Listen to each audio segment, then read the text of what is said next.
একটা হাদিস খালি মনে রাখেন, একটা, এই হাদিসটা মনে রাখেন। নবী সাল্লাল্লাহু আলাইহি ওয়াসাল্লাম বলেছেন, কেউ যদি মাদকদ্রব্য সেবন করে তার 40 দিনের নামাজ কবুল হবে না। সিগারেট একটা খেয়েছি, 40 দিন নামাজ নাই। এরপর যদি সে তওবা করে আল্লাহ মাফ করে দিবে।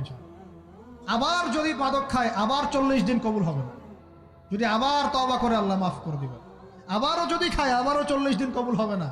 আবারও তওবা করলে আল্লাহ আবার মাফ করে দিবে। চতুর্থবার সে যদি মাদক খায়, আল্লাহ রসুল সাল্লাল্লাহু আলাইহি ওয়াসাল্লাম বলছেন, আল্লাহ পাক কিয়ামতের মাঠে তাকে তিনাতুল খাবাল পান করাবেন। কি পান করাবেন? তিনাতুল খাবাল। সাহাবীরা বললেন, ইয়া রাসূলুল্লাহ, এটা কি তিনাতুল খাবাল? কি?